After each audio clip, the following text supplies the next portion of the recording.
really nothing to do with when it came to trying to manipulate the rules. It's just something unfortunate that we had on the race car that we weren't trying to mess with, unfortunately. So that's part of what we're going to fight, and I guess it just shows that we probably got to be focused on every part of the race car, make sure whether it's given to us or not that it's within the rules.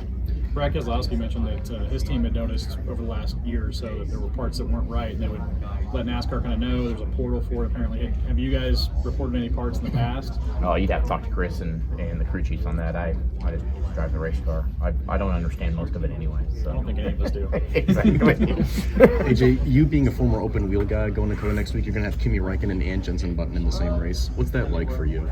I mean, I think it's freaking awesome, honestly. Like, this is what makes it fun is when you get guys like that come into our sport.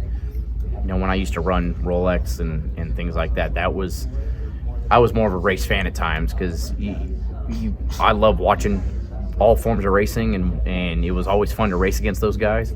So when you get guys like Kimi and Jensen showing up, Jordan Taylor, it makes you step your game up, and I love the fact that they are showing up and they're a part of NASCAR. What was your reaction to the Mike Shank penalty? I had talked to Mike, honestly, before that, and he kind of let me know that it was coming, kind of gave me the background story of it and everything that had happened through the process of the race. So I wasn't shocked. I already knew that it was happening. So I just always told Mike, I tell him till the day we die. I love you. He's my brother, and times will get a little rough on social media, so you got to kind of take yourself out of it.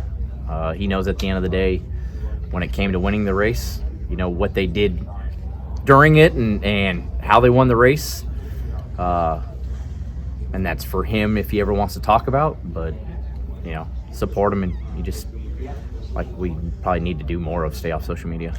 Has the energy in the shop changed at all with the 31 being buried in points now? No.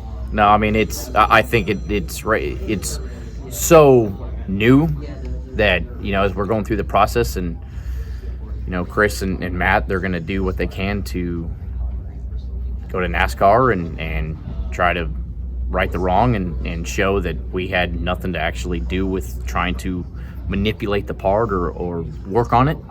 But the energy is still go out there each week and try to win a race. Or run the best that we can. I think for us, we haven't had the speed that we wanted at the beginning of the year.